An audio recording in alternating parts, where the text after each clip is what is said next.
الله نحمده ونستعينه ونستغفره ونعوذ بالله من شرور أنفسنا ومن سيئات أعمالنا من يهده الله فلا مضل له ومن يضلل فلا هادي له وأشهد أن لا إله إلا الله وحده لا شريك له وأشهد أن محمدا عبده ورسوله أما بعد فإن خير الحديث كتاب الله وخير الهدي هدي محمد صلى الله عليه وسلم وشر الأمور محدثاتها وكل محدثة بدعة وكل بدعة ضلالة وكل ضلالة في النار. أعوذ بالله من الشيطان الرجيم. بسم الله الرحمن الرحيم. وافعلوا الخير لعلكم تفلحون. وقال تعالى إن رحمة الله قريب من المحسنين. محترم حاضرین، اس وقت موٹے طور پر بھی ایک عام آدمی یہ جانتا ہے کہ حالات بڑے ناگفتہ بے ہیں، عمومی طور سے تمام انسانوں کے لیے اور خصوصی طور پر مسلمانوں کے حق میں بارش کا سلسلہ ہمارے علاقے میں منقطع سا ہے. اس طرح کی باتیں کی جا رہی ہیں، میٹنگیں ہو رہی ہیں کہ استسقاء کا، خصوصی دعاؤں کا اہتمام کیا جائے. اس کے علاوہ ہمارے یہاں، ہمارے شہر میں ویسے عمومی طور سے بھی اور خصوصی طور سے بھی تجارت کے معاملات جو ہیں وہ بھی بگڑے ہوئے نظر آتے ہیں. مندی، کساد بازاری، بے روزگاری، تجارت کا ایک طریقے سے رک کر چلنا اور معاشی اعتبار سے دیگر مسائل. پھر اگر ہم باہمی تعلقات اور معاملات کو دیکھیں، سیاست اور اہل سیاست کا، تو ہم یہ دیکھ رہے ہیں کہ نااہل لوگ جن کے یہاں علم نہیں ہے، پروگرام نہیں ہے، جب ان کو ذمہ داریاں دی جاتی ہیں تو وہ اپنے آپ کو، اپنی کمی کو فسادات اور بگاڑ سے پورا کرتے ہیں. ہمارے صرف ایک علاقے نہیں، پورے ملک کا معاملہ انتہائی خطرناک ہے. اور مسلمان ہی نہیں، وہ غیر مسلم جو اپنے سینے میں درد رکھتے ہیں، حقیقت میں ملک کی محبت رکھتے ہیں، انسانوں سے اور انسانیت سے جن کو لگاؤ ہے، انہیں بڑی تشویش ہے، بڑی فکر مندی ہے کہ ایک طرف ہم دیکھ رہے ہیں کہ منی پور ایک پوری ریاست جل رہی ہے. اس سلسلے میں جو کچھ ہو رہا ہے، حکومت اور حکومت کے ذمہ داروں کا، اصل ذمہ داروں کا رویہ کیا ہے، وہ پورے لوگوں کے سامنے ظاہر ہے اور انتہائی شدید قسم کے تبصرے ہو رہے ہیں. ابھی یہ معاملہ نہیں تھا، وہ معاملہ جاری ہی ہے کہ ہم دیکھ رہے ہیں کہ ہریانہ جلنے لگا. اس کے کچھ علاقے جو نوح ضلع ہے اور مسلمانوں کی اکثریت والا علاقہ بتایا جاتا ہے، وہاں کیا کچھ ہو رہا ہے، کس طریقے سے ہزاروں لوگوں کو بے گھر کیا گیا، قتل کیا گیا، ان کی املاک کو تباہ کیا گیا. اور یہ کوئی نئی بات، نیا سلسلہ نہیں ہے، یہ ایک تسلسل کے ساتھ چلنے والا معاملہ ہے. کچھ دنوں پہلے ایک شخص جو ایجنسی سے تعلق رکھتا ہے، یونیفارم میں ہے، پولیس کی وردی میں ہے، اس نے اپنے سے بڑے آفیسر کو اور 3 مسلمانوں کو نام پوچھ کر قتل کیا. یہی ہمارے بمبئی کا واقعہ ہوا. اس میں اس کے پس منظر میں کیا ہوا، وہ مسلمان، غریب مسلمانوں کو مار دیا گیا. حکومت کا رویہ ایسے معاملات میں کیا ہوتا ہے دیکھا گیا. پولیس کا معاملہ، حکومت کا معاملہ، اور اس کے نعرے، اس کی بات. اب تو یہ بھی پہلی مرتبہ میں دیکھ رہا ہوں کہ اس طرح کا بیان پولیس کی طرف سے ہے کہ وہ ذہنی طور سے بیمار نہیں ہے. جب کوئی مسلمان کو مارتا ہے تو عام طور سے یہ عذر عالمی سطح سے لے کے نیچے تک بیان کیا جاتا ہے کہ وہ پاگل ہے، ہو سکتا ہے ایسا ہو سکتا ہے ویسا ہو. اور اگر مسلمان یہ کرے تو سوائے آتنکواد، ٹیررزم اور دہشت گردی کے کوئی لفظ سوچتا ہی نہیں، نہ میڈیا کو، نہ عوام کو، نہ لیڈروں کو. یہ معاملہ ہوا. پھر ایسے اتراچل پردیش، اتراکھنڈ اور دوسرے مقامات پر کیا کچھ ہو رہا ہے کہ آپ بستی چھوڑ دو. ایک کلپ میں نے دیکھی کل ہریانہ ہی میں کہ اعلان سرعام کیا جا رہا ہے کہ جو مسلمان ہیں وہ علاقہ چھوڑ دیں میں، جو غیر مسلموں کے یہاں مسلمان کام کرتے ہیں، مزدوری کرتے ہیں، ان کو نکال دیا جائے. یہ اعلان ہو رہا ہے. اور صرف یہی نہیں، غیر مولانا طور پر بہت سارے شہروں میں، علاقوں میں مسلمان سماجی زندگی میں کیا کچھ جھیل رہے ہیں. کئی علاقوں میں کرائے سے مکان مسلمانوں کو نہیں ملتا کہ اس لیے کہ وہ مسلمان ہیں. یہ جو میں صورتحال بیان کر رہا ہوں چند خبروں کی طرف اور حالات اور واقعات کی طرف میں نے اشارہ کیا. یہاں جتنے موجود ہیں اگر وہ خبروں پر نظر رکھتے ہیں, جاگے ہوئے ہیں, تو اس سے زیادہ جانتے ہیں اور حالات کی سنگینی محسوس کر سکتے ہیں. تبصرہ نگار یہ کہہ رہے ہیں کہ جو موجودہ حکومت کا معاملہ ہے اور ان کے یہاں صرف اقتدار کے حصول کی جو دوڑ اور ہوڑ ہے, وہ اپنے خاص انداز فکر کو, وچار کو, مذہبی دھارا کو نافذ کرنے کے لیے جو کچھ کر رہے ہیں, بل پہ بل پاس کرنا, سمویدھان کو تبدیل کرنا, آئین و سمویدھان کو, یہ ان کی جو کوششیں ہیں اس ضمن میں ان کے کوئی اچھے کام نہیں ہیں کہ انہوں نے ملک کو کچھ دیا ہو. میں تو اگر کہتا ہوں کہ غور کیا جائے کہ ہمارے ملک میں ہمارے اپنی سماج اور برادری کی طرح معاملہ ایسا ہے کہ دشمن کی ضرورت نہیں ہے. کوئی باہر سے آ کر ہم کو اتنا نقصان نہیں پہنچا سکتا جتنا ہم اندر سے اپنے آپ کو نقصان پہنچاتے ہیں. یہی ہمارے ملک کی کہانی ہے. دیش کی محبت کے نام پر دیش کے لوگوں کو, ان کی جائیداد اور پراپرٹیز کو جس طرح ہمارے یہاں نقصان پہنچایا جاتا ہے, شاید اس کی مثال کسی اور ملک میں ملے. ہاں, ہمارے یہاں جانوروں کو مارنے پر ضمانت نہیں ملے گی, لیکن مسلمانوں کو مارنے پہ ترقی ملتی ہے. یہ لوگ دیکھ رہے ہیں. ہاں, بڑے بڑے فسادات ہو سکتے ہیں. جب ٹی وی چینلز پر اس پہ پارلیمنٹ میں بحث ہوتی ہے تو ایک پارٹی یہ بتاتی ہے کہ آپ کے یہاں یہ ہو رہا ہے, تو دوسری وہ سامنے والے جواب میں یہ کہتے ہیں کہ آپ کے دور میں بھی یہ ہوا تھا. یعنی ایک قتل و خورزی, فساد, بگاڑ, ہاں, اور امن و قانون کی حالات کو قابو میں رکھنے والی جو ذمہ داری ہے, ہم اگر پوری نہیں کر رہے ہیں تو آپ نے بھی نہیں کیا تھا, تو مطلب آپ نے نہیں کیا تھا اس لیے ہمارا پورا نہ کرنا درست ہے, جائز ہے, صحیح ہے. یہ کون لوگ بات کرتے ہیں؟ جو اس ملک کے چنندہ لوگ ہیں, ہاں, جن کو بہت ہی سنجیدہ ہونا چاہیے. انتظام و انصرام میں سیاست کا معنی ہی ہوتا ہے انتظام و انصرام. آئین و امن و امان کو فراہم کرنے میں, عوامی مسائل کو حل کرنے میں, لوگوں کے دکھ درد کو دور کرنے میں, اور لوگوں کے مسائل, ان کی جان مال کی عزت و آبرو کی حفاظت کے لیے, یہی سیاست کا مقصد ہے.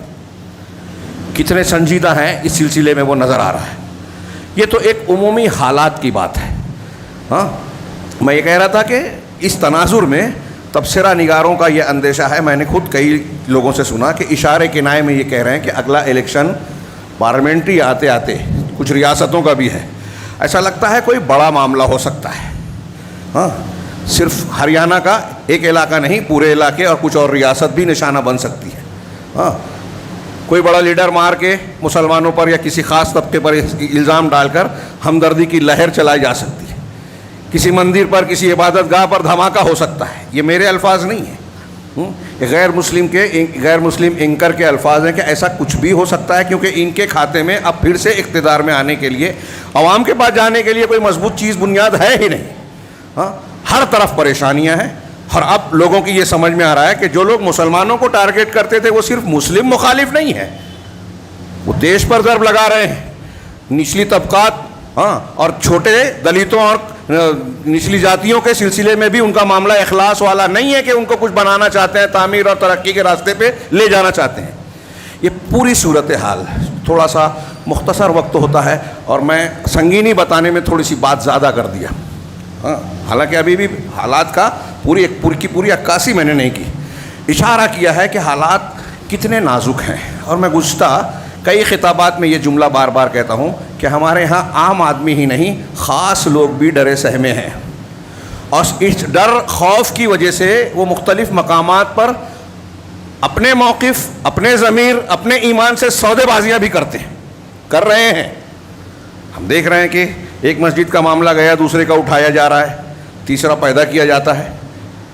یہ سلسلہ چل رہا ہے. جو لوگ تبصرے کر رہے ہیں وہ بھی سمجھ رہے ہیں کہ ان کے مقاصد کیا ہے. کوئی ملک کا بھلا کرنا, ترقی کرنا, ہاں, کوئی اچھائی کی طرف لے جانا یا خیر خواہی کرنا. 3 طلاق والے معاملے میں بس بحیثیت اہل حدیث ہم ایک مجلس کی 3 طلاق کو مانتے ہی نہیں, لیکن حکومت نے جو قانون بنایا اس کی نیت کیا ہے؟ کیا واقعی مسلمان خواتین کی بھلائی چاہتی ہے؟ سب جانتے ہیں, مسلمان ہی نہیں غیر مسلم بھی جانتے ہیں. کیا ایسا نہیں ہے؟ ہندو عورتوں پر اس سے زیادہ ظلم ہو رہا ہے. دکھاوے میں آزادی اور ان کو حقوق بظاہر کاغذ پہ یا دکھاوے میں نظر آ رہا ہے. ہاں, حجاب اور پردے کو ظلم بتایا جاتا ہے, لیکن بے حجاب خواتین کے ساتھ کیا کیا ہو رہا ہے، غیر مسلم خواتین کے یہاں کتنے طلاق یا شوہر کی طرف سے جلا دینے، مار دینے، گھر سے بھگا دینے کے واقعات ہوتے ہیں، جہیز کے کیا معاملات ہوتے ہیں، یہ سروے رپورٹ دیکھے تو آنکھیں پھٹ جاتی ہیں۔ کچھ ریاستوں میں غربت کا یہ عالم ہے کہ لوگ اپنی بچیوں کو بیچنے پہ مجبور ہیں، کہیں کہیں ایسا ہے کہ ہندو طبقات میں، نچلی ذات میں ایک عورت کے کئی شوہر ہیں، ایک گھر میں گئی کئی بھائی بطور شوہر اس کے ساتھ زندگی گزارتے ہیں، وہاں عورتوں کی اصلاح اور ان کے حقوق کی بات ہی نہیں ہوتی۔ تو میں یہ عرض کرنا چاہتا ہوں کہ حالات کتنے سنگین ہیں، ایک طرف یہ بات ہے، دوسری طرف ہم مسلمانوں میں ان سارے معاملات میں عقیدے اور ایمان کی بنیاد پر میں ایسا مانتا ہوں کہ سب سے بڑی ذمہ داری مسلمانوں پر عائد ہوتی ہے، اور مسلمانوں میں بھی سب سے بڑی ذمہ داری ان مسلمانوں پر جن کے پاس صحیح اسلام ہے، شرک والا نہیں، بدعت والا نہیں۔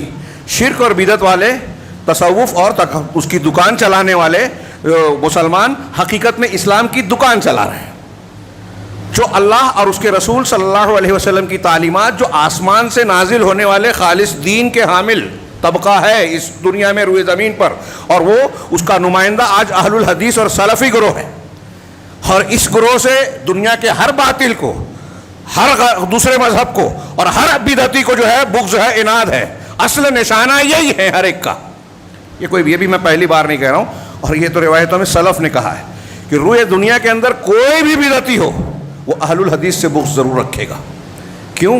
اہل الحدیث اہل حق ہیں، اور اہل حق کا حق ہر باطل کے لیے پریشان کن ہے، خوف کا معاملہ ہے، باطل کا تعاون کرتا ہے، ایک ہو جاتے ہیں۔ لیکن آپ دیکھیے کہ ہر کوئی برا بولتا ہے، اور مسئلہ یہ ہے کہ اہل حق بھی اہل حق کے دشمن ہیں، اور پوری دنیا کا میں سمجھا نہیں پاؤں گا، اور شاید بہت سے لوگوں کو یہ چیز عقل میں نہ آئے کہ دنیا کے بگاڑ کی سب سے بڑی وجہ یہی ہے، اصل دین سے دوری، اصل دین کے ماننے والوں کی بے عملی، بے حسی، غفلت۔ ایک طرف تو برائیاں ہیں، خرابیاں ہیں، دوسری طرف جو رہنما ہے، راستہ دکھانے والا ہے، وہ خود سو جائے، وہ خود غافل ہو جائے، یا اپنے عمل کو فراموش کر کے غلط راستے پر چل جائے۔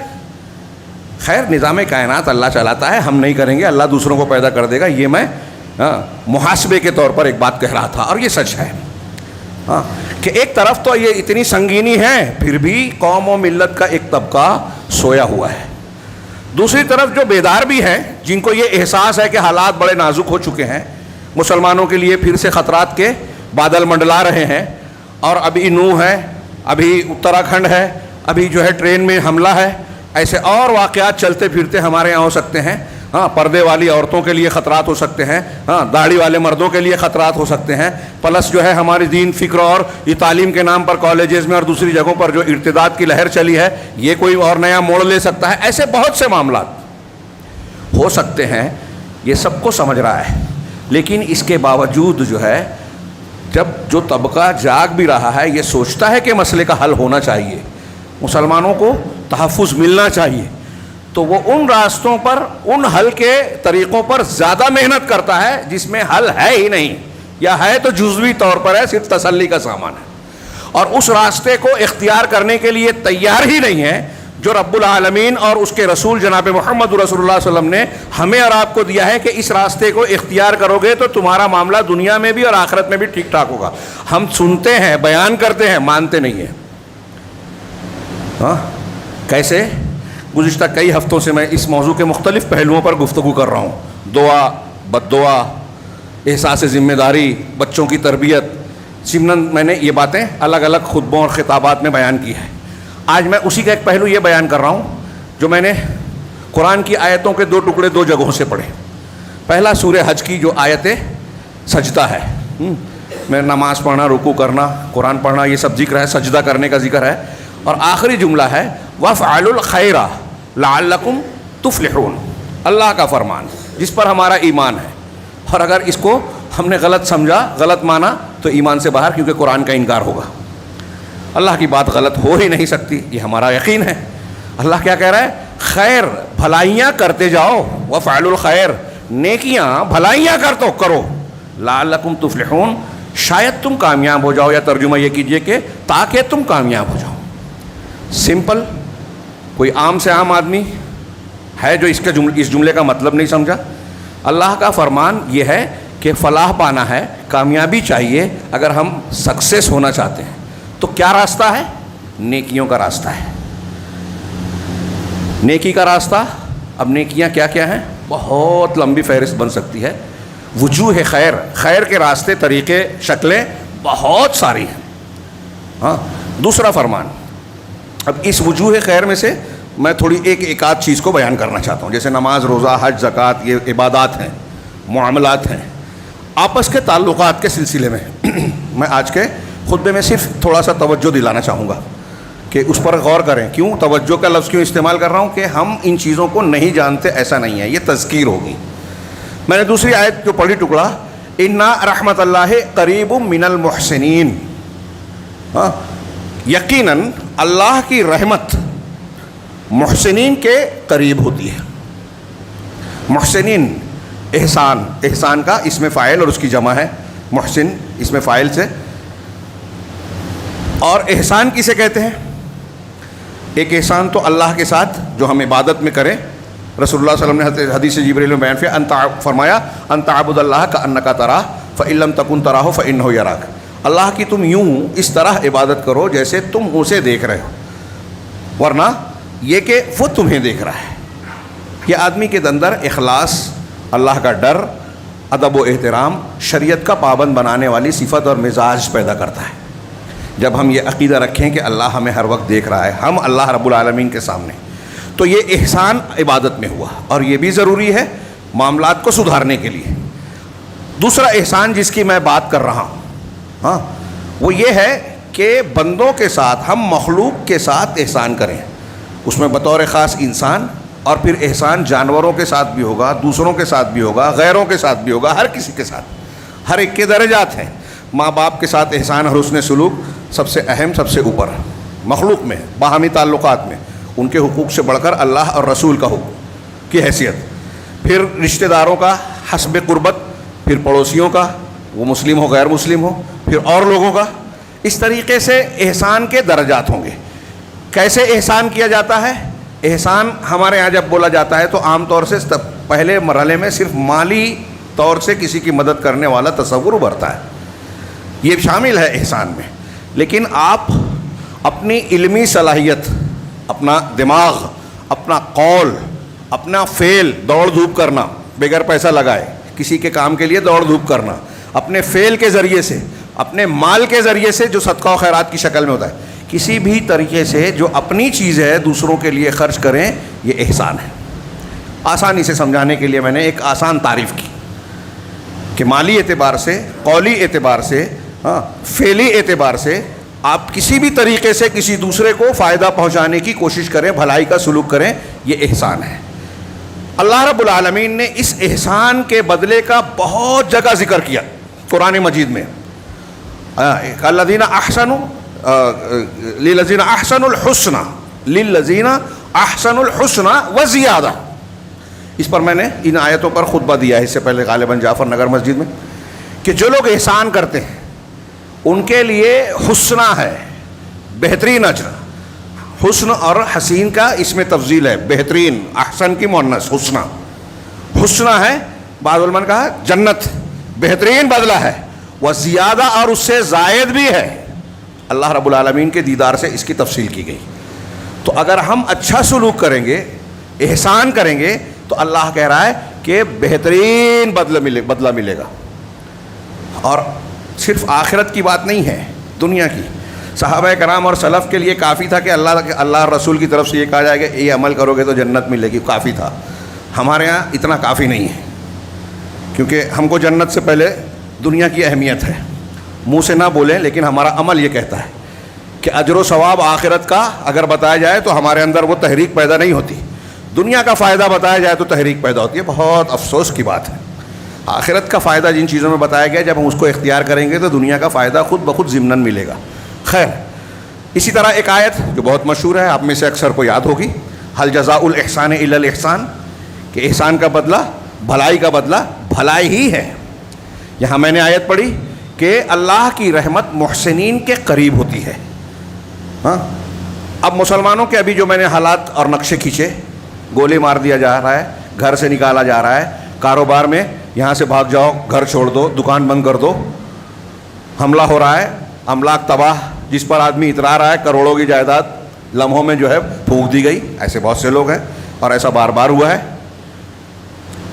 تو اس سلسلے میں مسلمانوں کی حفاظت کیسے ہوگی؟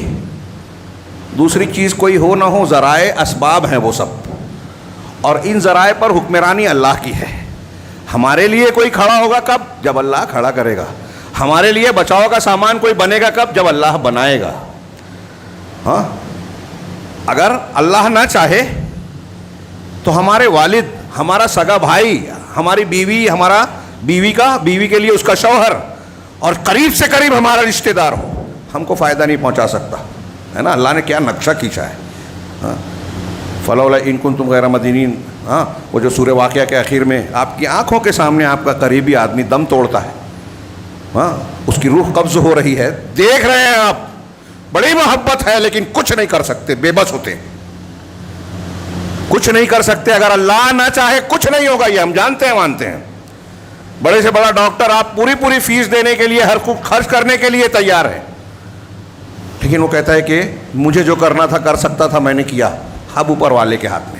کتنی سیدھی سی چیز ہے ہمارے عقیدے کی, لیکن ان مسائل میں بہت مسلمانوں کو یہ عقیدے کی بات یاد ہی نہیں رہتی اور مانتے ہی نہیں ہیں کہ ہم کسی لیڈر کے پاس جائیں, کوئی میمورنڈم کے لے کر جائیں, الیکشن میں جیت کر آ جائیں, نوکری, سرکاری نوکریوں میں اپنے لوگوں کو ڈال دیں, ایجوکیشن میں ڈاکٹر, انجینئر, فلاں اور فلاں اپنے لڑکوں کو بنا لے ویں, فلاں کام کر لے, ڈھیما کام کر لے, دولت سمیٹ لے ویں. کیا ان سب چیزوں سے مسلمانوں کو تحفظ, ان کو عزت مل جائے گی؟ نہیں. اگر اللہ چاہے گا تو یہ ذرائع کام آئیں گے, نہیں چاہے گا تو دیکھیے مسلم ممالک میں اور ہمارے یہاں بھی ایسے بہت سے لوگ ہیں جن کے پاس یہ سب کچھ تھا ہے, لیکن اللہ کی پکڑ جب آئی تو بچ نہیں پائے. آن کے آن میں جو ہے ان کی ساری کمائی دولت تباہ ہو گئی. اللہ کی تو حفاظت کا کی بنیاد کیا ہے؟ اللہ رب العالمین کی رحمت, اس کی نصرت, اس کی تائید, اس کی نگرانی, اس کا ساتھ, اللہ کی محبت. اللہ ہم سے محبت کرے. جب اللہ کا محبوب کوئی ہو جاتا ہے, ہاں, تو حدیث قدسی کہتی ہے من عاد علی ولیا فقد آذنتہ بالحرب. بخاری کی روایت ہے نا کہ جس نے میرے کسی ولی سے دشمنی مول لے لی. کون ہے اللہ کا ولی؟ ہر مومن متقی پرہیزگار اللہ کا ولی ہے. تو اللہ تعالیٰ کہہ رہا ہے کہ جو میرے کسی ولی سے جو ہے دشمنی مول لے لے گا تو وہ مجھ سے جنگ کا اعلان کر رہا ہے, اللہ سے. اگر مسلمان کو کوئی چھیڑے گا تو وہ اللہ کے عذاب کو دعوت دے گا. یہ اللہ کا فرمان ہے حدیث قدسی میں. لیکن آج مسلمان کتنے میں بیچارگی کی زندگی گزار رہے ہیں کہ ہم دیکھ رہے ہیں کوئی سننے والا نہیں ہے. تو کیا اللہ کی یہ بات غلط ہے؟ نہیں. بس اسی کی طرف میں توجہ دلانا چاہتا ہوں کہ اللہ کی رحمت ہم سے روٹھی ہوئی ہے, اس کی مدد ہمارے شامل حال نہیں ہے, تو دنیا کی کوئی طاقت ہم کو بچا نہیں سکتی. واقعی ہمیں ڈرنا چاہیے, خطرات ہیں. اب اس ڈر کو دور کرنا ہے, خطرے کو ٹالنا ہے, تو طریقہ کیا ہے؟ ایمان فروشی, دین سے دوری, فلاں طاقت, دولت, حلال حرام کی تمیز کھو کر کچھ بھی کما لینا, لوگوں کا حق مارنا, یہی تو ہماری مصیبتوں کی جڑ ہے. اور لوگ دنیا بنانے کے لیے دنیا اور آخرت تباہ کرنے والا راستہ ڈھونڈتے ہیں کہ کھائی میں کودوں گا تو مجھ کو بہت زمین مل جائے گی. یہی کر رہے ہیں مسلمان. اللہ تبارک و تعالیٰ اور رسول اللہ صلی اللہ علیہ وسلم کے فرامین بالکل صاف ہیں. ہمارے مسائل کا حل کیا ہے؟ یہ میں 2-3 نصوص صرف پیش کرنا چاہتا ہوں موضوع سے متعلق. اس پر بہت سی چیزیں ہیں. مسلم شریف کی ایک لمبی روایت میں ہے اللہ کے نبی صلی اللہ علیہ وسلم کے فرمان میں کہ میسر اللہ, ہاں, میسر علی معسر, میسر علی معسر یسرہ اللہ فی الدنیا والآخرہ. جو شخص یسرہ اللہ علیہ فی الدنیا والآخرہ, جو شخص کسی مسلمان کے ساتھ آسانی اور نرمی برتے گا, سہولت دے گا, ہاں, یہ اللہ کے رسول کا فرمان ہے. ہم مسائل حل کرنا چاہتے ہیں, ہم چاہتے ہیں کہ پولیس ہمارے ساتھ سختی نہ کرے, ظلم نہ کرے, ہم چاہتے ہیں حکومت ظلم نہ کرے. ہاں, مسلمان کا ایک عام حالات میں کسی بچے کو آپ دیکھیں کہ ایکسیڈنٹ ہو جائے, اس کا ہاتھ کٹ جائے, پیر ٹوٹ جائے, خون ہو جائے, تو بغیر کسی مذہب کے تعلق کے ہم ایک انسان کو جو ہے آنکھ میں آنسو آ جاتے ہیں, درد جاگ اٹھتا ہے, ہاں, جذبہ رحم پیدا ہوتا ہے. لیکن جب مذہب کی نفرت کے ساتھ، جس کو آج ملکوں میں بڑھاوا دیا جا رہا ہے، یہ معاملہ ہوتا ہے تو ہم نے دیکھا کہ کتنے بے صفاق ہو جاتے ہیں یہ مذہب کے نام پر جھوٹی جو بیان بازیاں ہیں اور نفرت انگیز تقریریں ہیں کس حد تک پہنچا دیتی ہیں کہ کسی ایک انسان پر پورا کا پورا ہجوم جو ہے ٹوٹ پڑتا ہے اور انتہائی بے دردی سے مارتا ہے. مردوں کے ساتھ ساتھ خواتین کا معاملہ دلی فساد میں بھی دیکھا، جامعہ ملیہ اور دوسرے مقامات پر. گجرات میں دیکھا کہ نہ صرف یہ بلکہ حاملہ عورتوں کے پیٹ کو چاک کر کے ان کے بچوں کو بھی نہیں چھوڑا گیا. ہم حالات میں دیکھیے کوئی مسلمان، کوئی شخص، کوئی انسان، مسلمان نہیں کوئی انسان ایسا کر سکتا ہے نہیں. لیکن جب یہ نفرت بڑھائی جاتی ہے، جس سے آپ کو نفرت ہو جاتی ہے، تو اس کی تکلیف پر لذت ملتی ہے. اور یہ نفسیات آج اس ملک کے کچھ بہت سے لوگوں کی بنائی گئی ہے. اب اس کو دور کرنا ہے. ہم چاہتے ہیں کہ لوگ ہمارے ساتھ نرمی برتیں. تو اللہ کے رسول کیا کہہ رہے ہیں؟ من یسر علی معسر، کسی تنگ دست تنگ حال پر اگر کوئی شخص نرمی برتتا ہے، سہولت دیتا ہے. ایک مسلمان یا کوئی بھی سماج میں، یہاں اس ہندو مسلم کی بھی بات نہیں ہے، ایک آدمی آپ کے پاس، آپ کے پڑوس میں، آپ کے گھر میں اور اس سے بڑھ کر آپ کے رشتہ داروں میں آپ کو نظر آتا ہے کہ پریشان ہے، اس کا مسئلہ میں حل کروں. یہاں بہت سے لوگ دین نہیں جانتے. ایک آدمی کے پڑوس میں ایک آدمی بہت مالدار ہے، اس کا قریبی رشتہ دار، گھر نہیں ہے اس کے پاس، ہے ٹوٹا ہوا ہے، بارش میں پانی ٹپک رہا ہے اور بہت سارے پرابلم ہیں. وہ سمجھتا ہے وہاں دوں گا تو صرف اس کو دوں گا، مسجد میں دوں گا تو جو بہت ہمیں زندگی بھر ملے گا. بالکل صحیح ہے، مسجد میں ہمیشہ ملے گا، لیکن آپ کیا اس کو اس سے چھوٹی نیکی سمجھتے ہیں؟ اس کا گھر اور چھت بنا دیا آپ نے. تو یہ اجر و ثواب یہ مسجد میں دینے والا نہیں ہے. کسی انسان پریشان حال کو، کوئی مقروض ہے، آپ اس کے قرض کی ادائیگی میں مدد کر رہے ہیں. اب یہ نیکیاں ہمارے یہاں سناٹا نظر آئے گا. جو شخص کسی مسلمان کو یا کسی انسان کو سہولت دے، اللہ دنیا اور آخرت، یہ حدیث کے الفاظ، یسرہ اللہ علیہ، اللہ اس پر سہولت دے گا، اس پر آسانی کرے گا، دنیا میں بھی آخرت میں بھی. آپ کے جو معاملات ہیں، مسائل ہیں، پریشانیاں ہیں، مشکلات ہیں، دقتیں ہیں، آسان کیسے ہوگی اس حدیث کے مطابق کہ آپ دوسروں کے ساتھ سہولت والا کام کریں. اب ہم اس کو موقع نہیں ہے، تھوڑا سا جائزہ لیں. اپنے گھر میں ایک آدمی کے گھر میں اس کی بیوی ہے، اس کے ماتحت ہے، اس کے بچے ہیں، اس کے زیر امانت ہے، اس کی امانت ہے نا، نگرانی کرنا، تربیت کرنا. اب ہمارے یہاں سہولت کیا دیتے ہیں؟ کھانے پینے کی. اور کچھ لوگ تو انہی بال بچوں کے چکر میں کہ ان کو زیادہ ان کا مستقبل بنانے کے لیے، مستقبل کون سا جو معلوم نہیں ہے دنیا کا، حلال حرام سب کچھ چھوڑ دیا.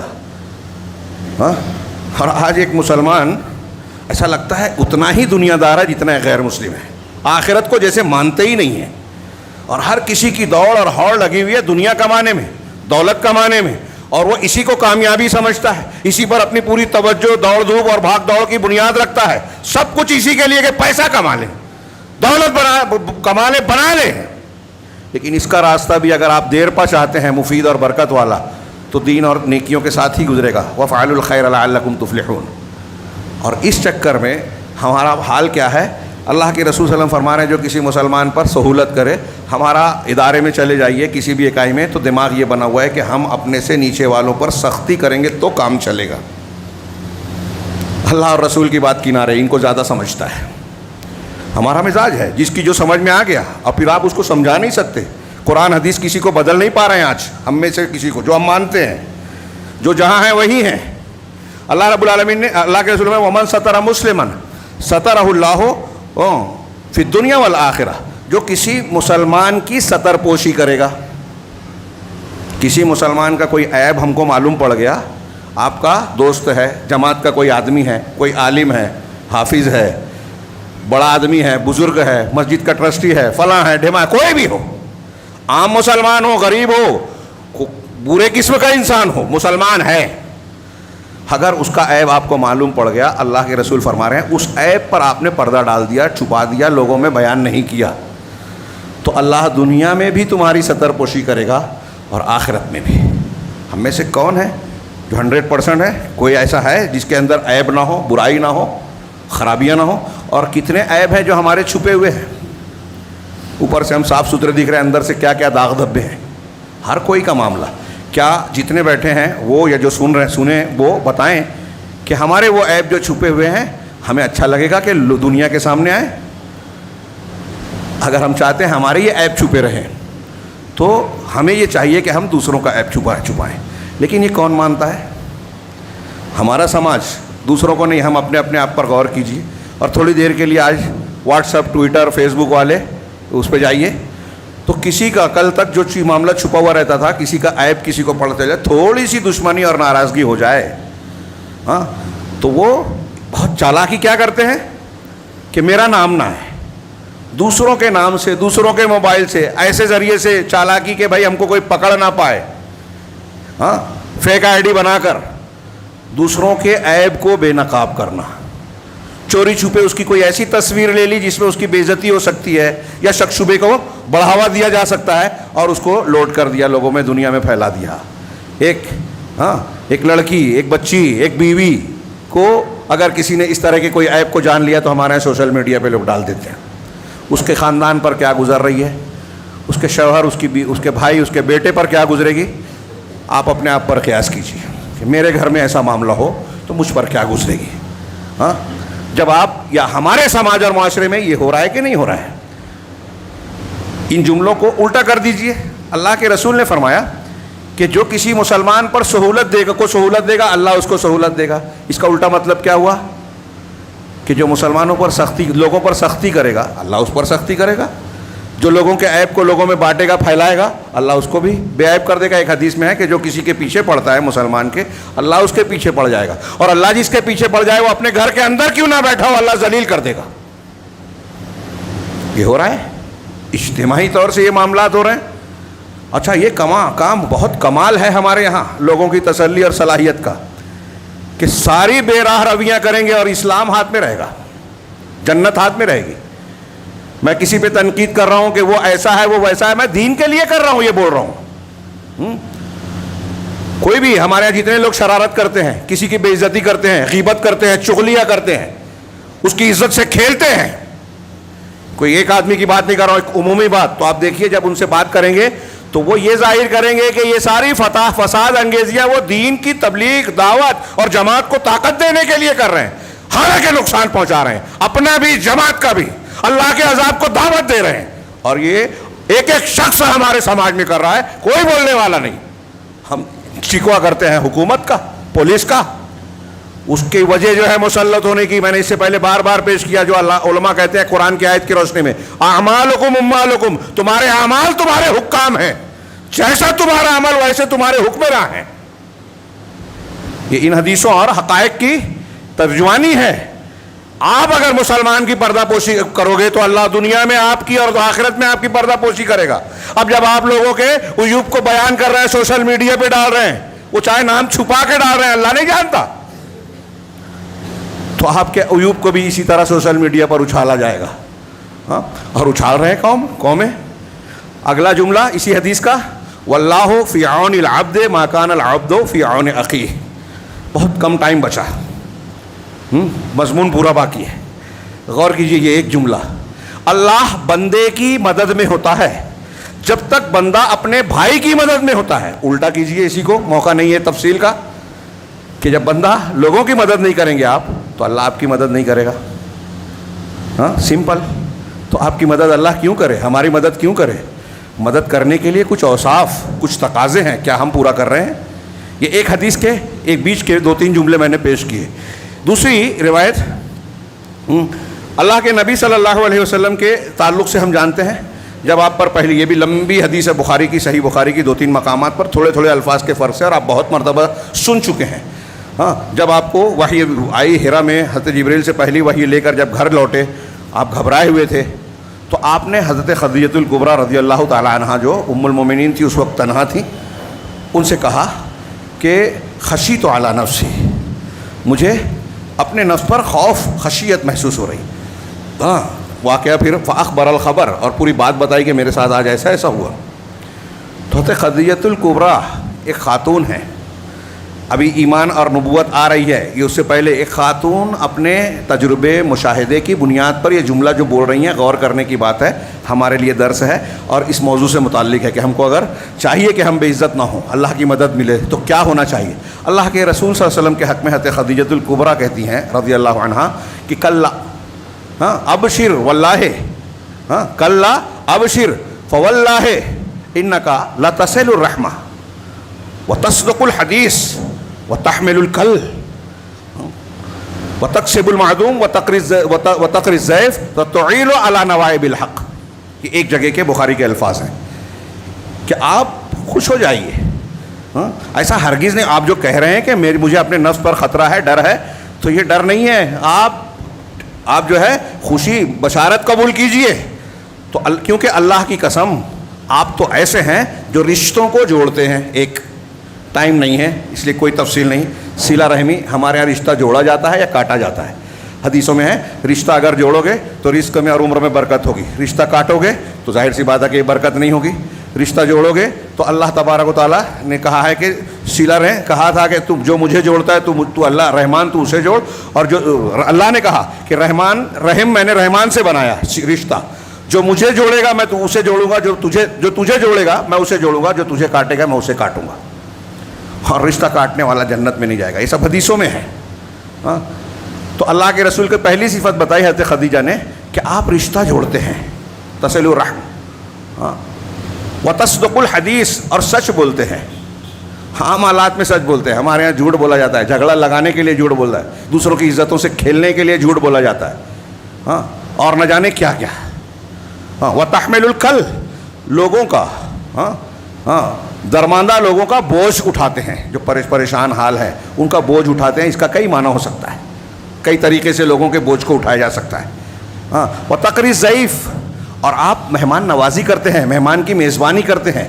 وتعین علی نوائب الحق، اور نواہب حق یعنی حق کے راستے میں آنے والی مشکلات کے سلسلے میں، مصائب کے سلسلے میں آپ مدد کرتے ہیں۔ یہ اللہ کے رسول صلی اللہ علیہ وسلم کے اخلاق ہیں، 5 اور بعض روایتوں میں 6 صفات وہاں بیان کی گئی ہیں۔ حضرت خدیجہ کہہ رہے ہیں کہ جس کے اندر یہ صفات ہوگی اللہ اسے واللہ لا یخزیک اللہ ابدا، اللہ کی قسم اللہ آپ کو کبھی رسوا نہیں کرے گا۔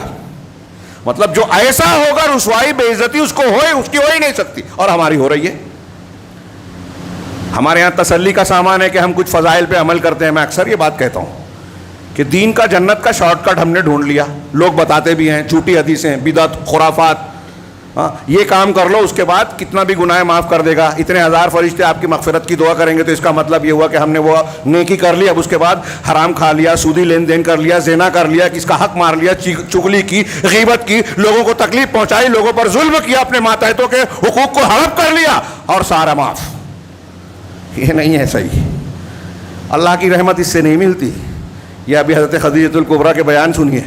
ہم چاہتے ہیں کہ اللہ ہمیں رسوا نہ کرے تو یہ صفات پیدا کیجیے، رشتہ جوڑنا، مہمان نوازی کرنا، نیکی اور اچھائی کے راستے میں آنے والی مصیبتوں پر مدد کرنا۔ یہ ہم لوگ سمجھتے ہی نہیں ہیں ہمارے اعمال کیا ہیں۔ میں ایک مثال دوں جس کو آپ اس روشنی میں کبھی میرا خیال ہے لوگ نہیں سوچتے۔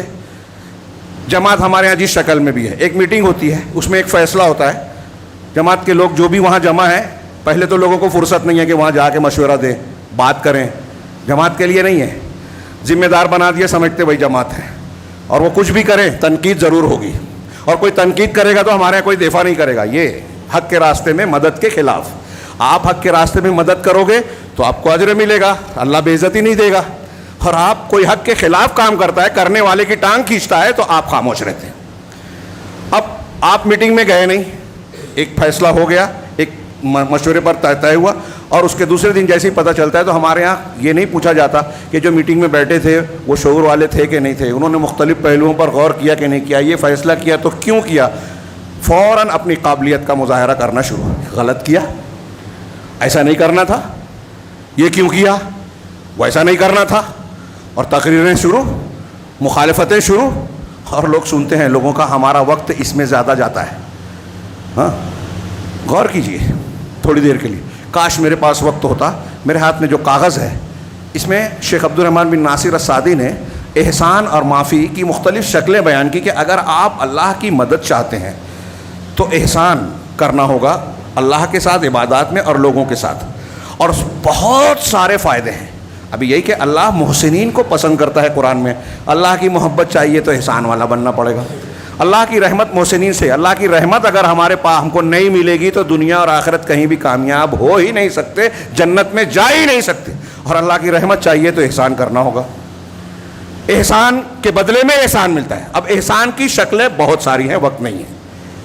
سب سے بڑا احسان یہ ہے کہ آپ جاہل کو تعلیم دو، مشرک بدعتی خرافاتی کو صحیح دین بتاؤ، گمراہ کو راستہ بتاؤ، ہدایت کے راستے کی تلقین کرو. اور یہ کام ہمارے یہاں نیکی نہیں ہے. ہاں، نیکی کا کام ہمارے یہاں کیا ہے؟ جس پر فوٹو کھینچے، نام ہو. ہمارے یہاں علماء کے کام کو کام نہیں مانا جاتا، علماء کو غیر اہم سمجھا جاتا ہے. ایک آدمی نے اگر ایک مسجد تعمیر کروائی ہے، چاہے لوگوں کا چندہ لے کے اپنے نام سے، تو وہ بولتا ہے کہ میں نے کام کیا. تو میں سوچتا ہوں کہ وہ لوگ اگر کبھی جوش میں آ گئے تو یہ کہیں گے کہ انبیاء کرام میں سے بہت سے انبیاء نے تو کوئی مسجد بنائی نہیں ہے، تو انہوں نے کام کیا ہی نہیں ہے.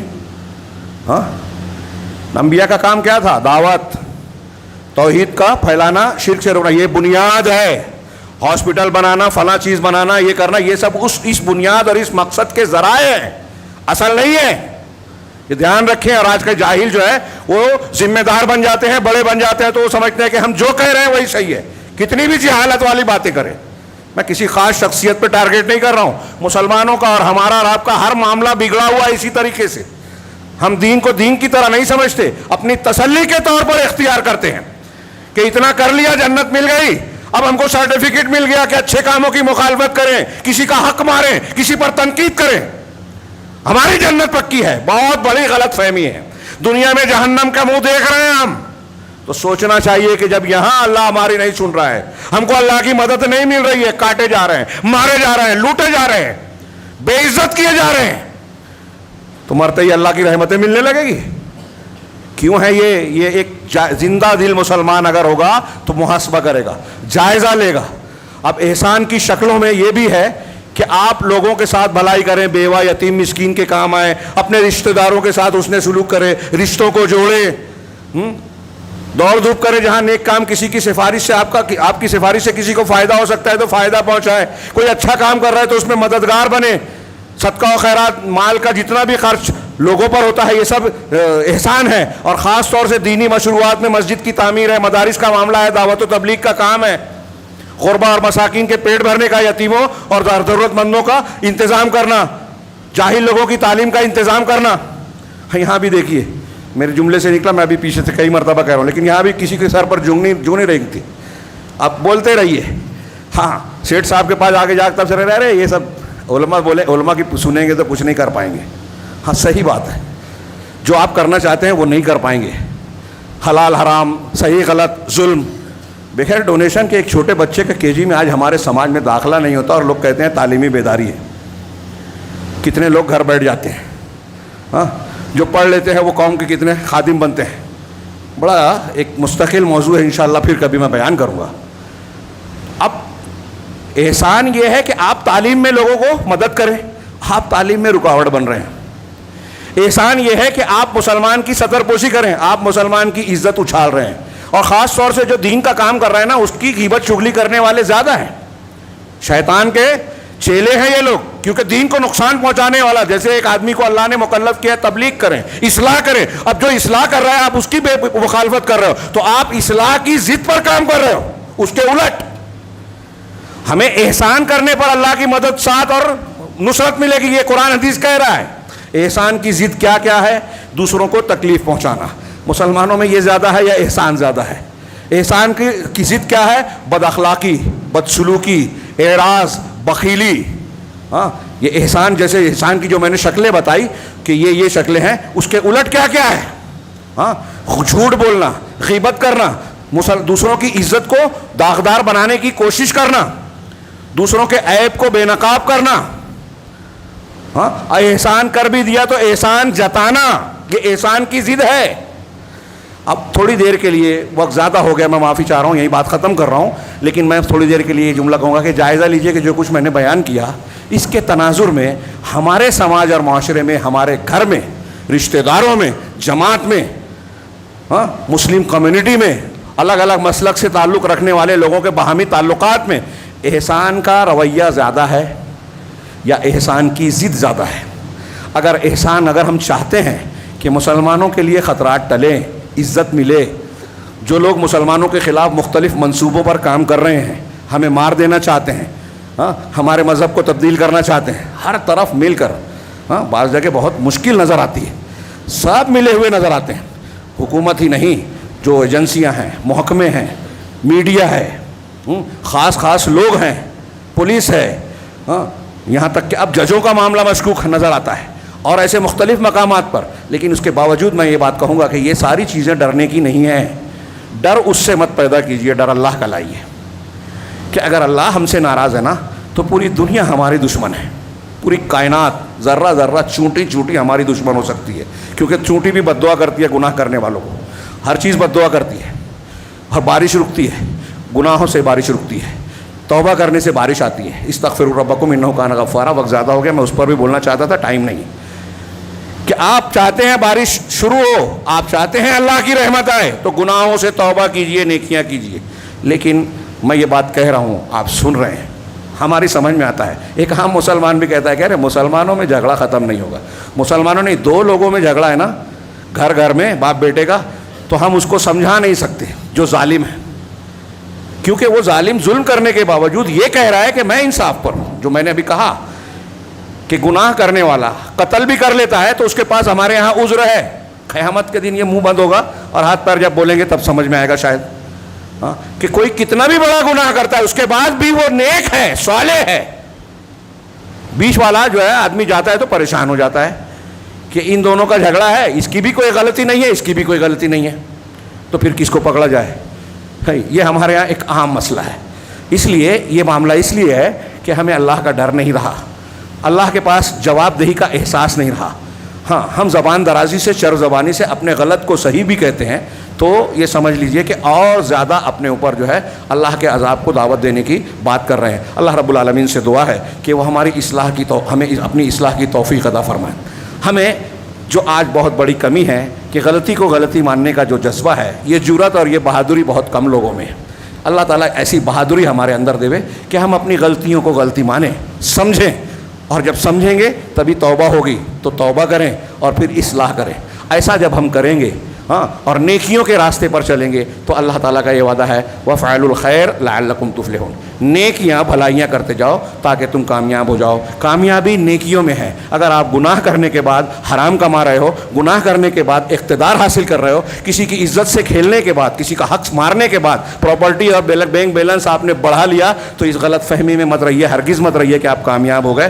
وہ دولت جو غلط طریقے سے آپ نے کمائی ہے، شہرت، دولت، اقتدار، وہ آن کے آن میں اللہ جب چاہے گا چھین لے گا. فرعون اور حامان اور نمرود کو بھی ایک خاص لمٹ تک اللہ نے چھوٹ دی. تو جس چھوٹ کا پیریڈ جب ہوتا ہے تو جو ہے گنہگار آدمی سمجھتا ہے کہ میں کامیاب ہو رہا ہوں، لیکن جب اللہ کی رسی کھنچتی ہے تو پھر کوئی موقع نہیں ملتا. اللہ رب العالمین ہمیں عبرت کے لینے کی توفیق عطا فرمائے، نیکی کے راستے پر چلنے والا بنائے، اور دنیا میں یہ جو بے عزتیاں، خطرات اور پریشانیوں کا حال ہے، اللہ رب العالمین ان کو دور کر دے، اور اس کے لیے ہمیں توفیق دے کہ ہم ویسے بنیں، دنیا اور آخرت میں ہر قسم کے عذاب سے محفوظ رہ سکیں. اقول قولی ھذا واستغفر اللہ لکم ولسائر المسلمین وصلی اللہ علی نبینا محمد. بارک اللہ لنا ولکم فی القرآن المجید ونفعنا وإیاکم بالآیات والذکر الحکیم. انہ تعالی جواد کریم ملک برؤوف رحیم.